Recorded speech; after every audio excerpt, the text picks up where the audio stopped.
Okay, back for number 2, just carrying on with the Dogbone and linkage cleaning and checking of the bearings and needle roller bearings. In fact, and the Dogbone, of course, there on the Aprilia Tuono 1000 RR 2007.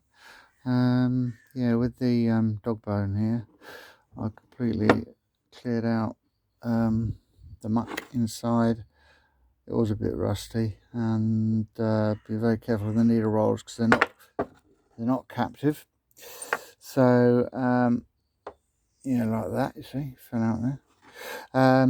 Be very careful. I've put plenty of grease now and cleaned internals, so they're all greased, up and move beautifully internal there.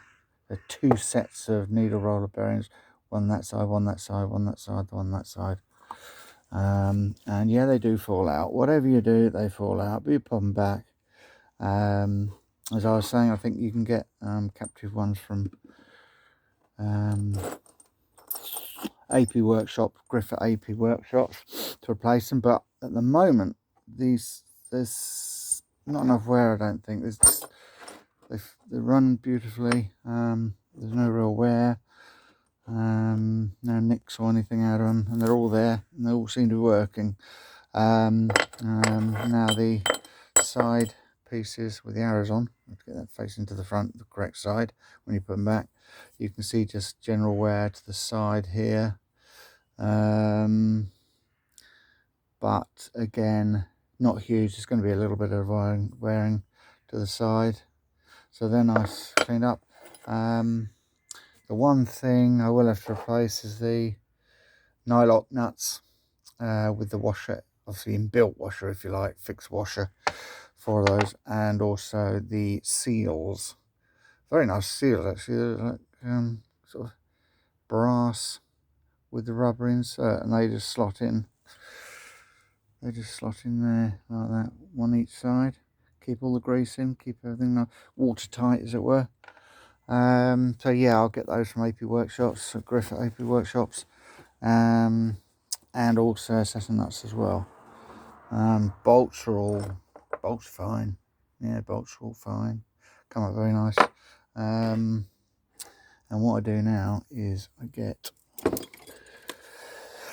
a tie, and I put the tie through there, and I put the tie put the tie and then do it up like that. Do the tie up, can't do it with one hand, and it keeps the bearing from falling out, so I'll do that on both sides there.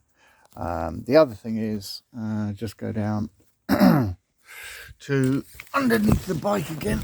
Right, okay. Where's the bearing? There it is. We'll just get a light on it and then we can see it. Right, that one there. Yeah. Right, let's see if that's under there. That one there. Okay. That one there. You probably know, but just to say, let's just get this light right. That one there, again, is needle roller. Yeah, as you can see, I'm not going to ping it out at the moment. I'm going to ping it out half and half, clean it, then grease it one side, put it half through, and grease it the other side. Clean it all out first, of course, and because that's nice. There's no wear there at all. It's spinning nicely in its cage. Not cage, because it's not captive, but it's spinning around even in the old grease, which is a bit manky. But otherwise, looking under there, base of the suspension is all clean, tidy and tight, and the other holes, as it were, for the linkage all look good. So that's that. So I just get those bits and bobs ordered, and it's all looking good. So I think, obviously, if I'd found the bearings, the needle roller bearings, really worn, those sloppy or whatever, moving, then I would have ordered the captive ones from Griff. But really, they're perfectly good as bearings go. Work beautifully, pivot beautifully, because obviously it only moves about that much on the bike as the suspension goes up and down. Yeah, so there we go. Hope that helps someone who's having a go at it, because again, as I said before, it does need to be done. I think Griff said, I can't remember now, AP Workshop, but he'll tell you how often it should be done. But I suppose if it's done well, good grease, then, and I put military PM 600 on it. Yeah, mate, people may disagree with that. It's military grade grease, but I find it excellent, and does a fantastic job. So I don't use it previously over the years. Okay, so that's it, just an update. I'll keep you posted. Have a good day. Bye.